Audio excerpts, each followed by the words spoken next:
Oke, kali ini akan kita melihat ataupun mereview cabai warrior teman-teman, yang sekarang itu lumayan rame ya di kalangan petani.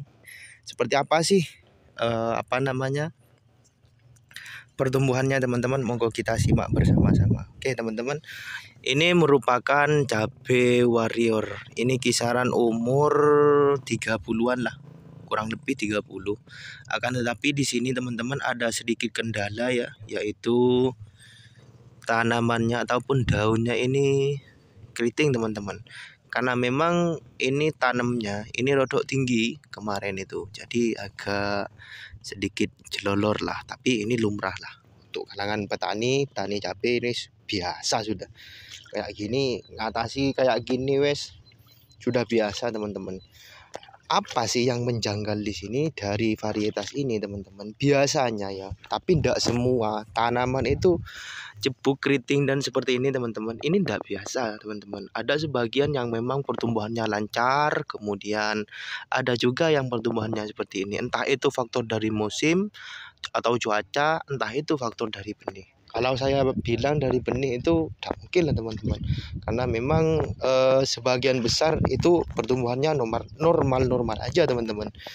Akan tetapi untuk saat ini di wilayah ini, khususnya tanaman ini agak beda teman-teman. Ya, agak beda.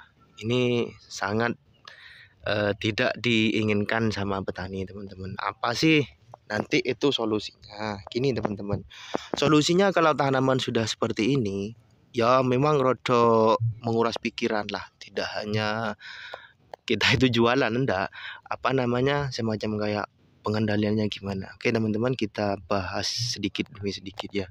Sepengalaman saya pribadi, kalau mengatasi tanaman seperti ini teman-teman, kita ya itu setut sama asam amino. Oke, selain asam amino apa nanti yang dimasukkan? Perlu dimasukkan. Oke, selain asam amino yang perlu dimasukkan teman-teman, itu kalsium. Entah teman-teman pakai kalsium, terserah wes, pakai kalsium gamping tidak apa-apa, pakai dolomit tidak apa-apa. Akan tetapi carilah kalsium yang memang sudah kemasannya itu sudah siap dimakan lah oleh tanaman. Kalau pakai gamping ataupun pakai dolomit rasanya sih kurang teman-teman. Kalau enggak, kita itu menggunakan kalsium sebangsa Higros, kemudian kalsium yang lain lah. Saya tidak fanatik terhadap merek jenis kalsium namanya itu apa, enggak. Yang penting kalsiumnya itu dimasukkan teman-teman. Kalau permasalahan seperti ini teman-teman, bolehlah kita itu memasukkan secara semprot, akan tetapi nantinya itu akan lebih lama untuk proses pemulihannya ini teman-teman.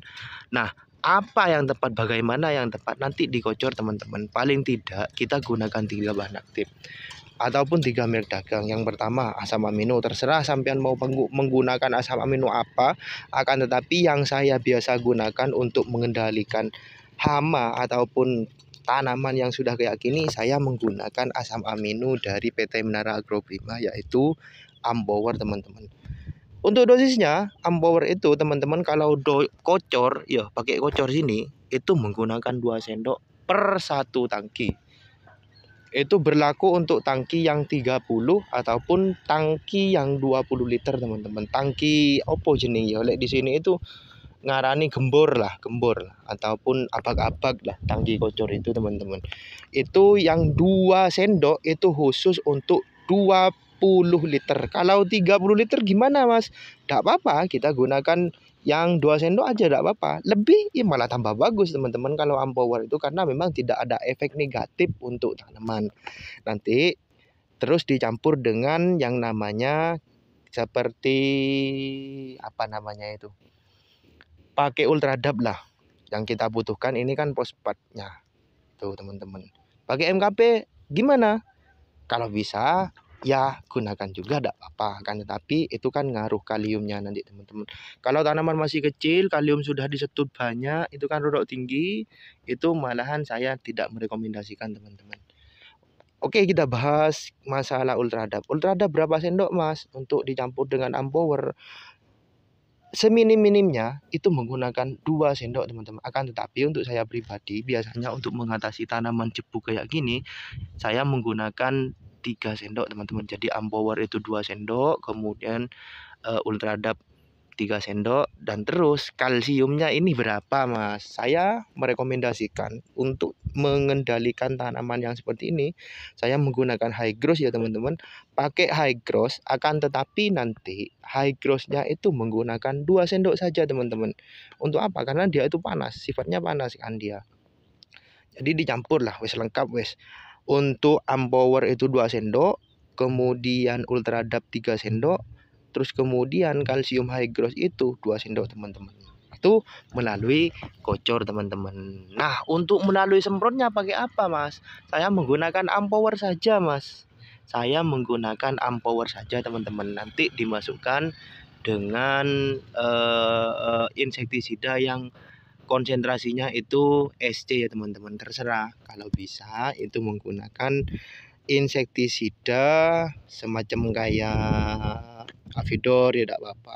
Ya tidak apa-apa lah kita menggunakan segelas kayak Abamectin, tidak apa-apa. Akan tetapi nanti dosisnya paling tidak itu 10 mili dalam satu tangki 16 sampai 20 liter itu teman-teman. Yang terpenting asam amino wes kita masukkan atas ataupun bawah. Akan tetapi yang lebih cepat teman-teman kita gunakan lewat kocor ya teman-teman, itu lebih maksimal nantinya.